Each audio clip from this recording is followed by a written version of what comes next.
Pour la justice fiscale, je ferai de la lutte contre l'évasion fiscale et la fraude une priorité. Les moyens du parquet national financier et des brigades financières spécialisées, ainsi que ceux des services fiscaux, seront renforcés. Je le dis aux agents de l'administration des impôts qui souffrent aujourd'hui de voir leurs effectifs réduits et de ne pas pouvoir faire le travail aussi bien qu'ils le souhaiteraient, j'inverserai cette logique qui veuille que l'on réduise les moyens des services fiscaux. Un concours spécifique pour devenir enquêteur financier sera mis en place. Je soutiendrai également la création d'un parquet européen. La justice pourra poursuivre les fraudeurs fiscaux sans autorisation préalable de l'administration fiscale, ce qui veut dire donc que je ferai sauter le fameux verrou de Bercy.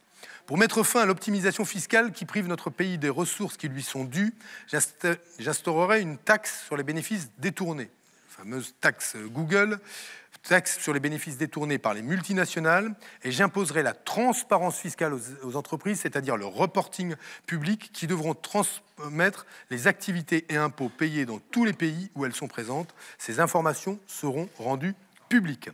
Je souhaite que les banques, que nous avons collectivement aidées à survivre lors de la crise, participent activement à la sortie de crise. Elles s'acquitteront à hauteur de 5 milliards d'euros d'une contribution assise sur les super profits qu'elles réalisent. Nous lutterons ainsi beaucoup plus efficacement et activement aussi contre les risques systémiques.